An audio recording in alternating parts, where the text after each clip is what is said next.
अंडमान के काला पानी जेल का नाम सुनते ही दिल में डर की एक लहर दौड़ जाती है। ये जेल ना केवल अपनी कठोर सजाओं के लिए प्रसिद्ध है, बल्कि यहाँ की रहस्यमयी कहानियों ने इसे और भी खतरनाक बना दिया है। कहा जाता है कि यहाँ एक खूनी आत्मा का वास है जो जेल के पुराने ब्लॉक नंबर 13 में भटकती है। लोग कहते हैं जो भी ब्लॉक नंबर 13 में गया वो कभी वापस नहीं लौटा। रवि, एक युवा पत्रकार, इन कहानियों की सच्चाई जानने के लिए काला पानी जेल पहुंचा। उसे यकीन था कि ये सिर्फ अफवाह है। उसने जेल के सुपरिटेंडेंट से ब्लॉक नंबर 13 को देखने की अनुमति मांगी। सुपरिटेंडेंट ने चेतावनी दी, वहां जाना खतरनाक है। कई गार्ड्स ने वहां अपनी जान गंवाई है। रवि ने इसे डराने की चाल समझा और वहां रात भर रुकने का फैसला किया। रात का समय था। जेल के चारों ओर घना अंधेरा और समुद्र की लहरों की आवाज माहौल को और भी डरावना बना रही थी। रवि ने अपने कैमरे के साथ ब्लॉक नंबर 13 में कदम रखा। अंदर जाते ही उसे ऐसा लगा जैसे कोई उसे घूर रहा हो। दीवारों पर पुराने खून के निशान और जमीन पर जंग लगी जंजीरें थी। जैसे ही घड़ी ने आधी रात का समय दिखाया, ब्लॉक में अचानक ठंडी हवा चलने लगी। रवि को ऐसा महसूस हुआ जैसे किसी ने उसके कंधे पर हाथ रखा हो।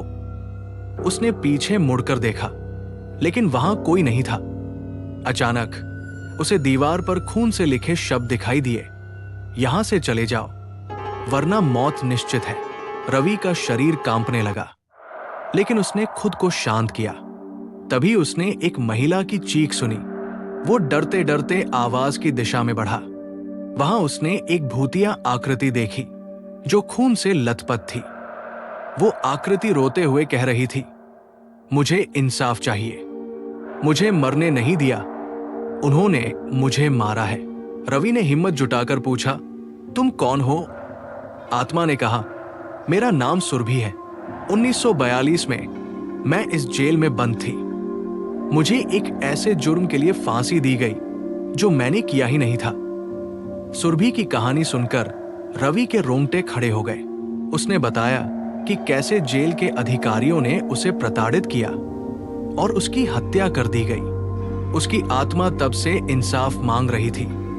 रवि ने सुरभि की मदद करने का वादा किया, लेकिन तभी जेल के अंदरूनी दरवाजे बंद होने लगे। सुरभि की आत्मा ने चेतावनी दी, यहां से भाग जाओ, वे आ रहे हैं। रवि ने पूछा, वे कौन? सुरभि ने जवाब दिया, जिन्होंने मुझे मारा था उनकी भी आत्माएं अब यहां भटक रही है। वे किसी को भी जिंदा नहीं छोड़ते। अचानक जेल के हर कोने से चीखें गूंजने लगी। एक के बाद एक भूतिया आकृतियां सामने आने लगी। रवि भागने की कोशिश कर रहा था, लेकिन उसे हर रास्ता बंद मिल रहा था। वो घबराकर एक कोने में बैठ गया। सुरभि ने उसे शांत रहने को कहा और कहा, अगर तुम सच में मेरी मदद करना चाहते हो तो इस जेल के सच को दुनिया के सामने लाओ। ये मेरी आत्मा को मुक्ति देगा। रवि ने साहस दिखाया और एक पवित्र मंत्र पढ़ना शुरू किया।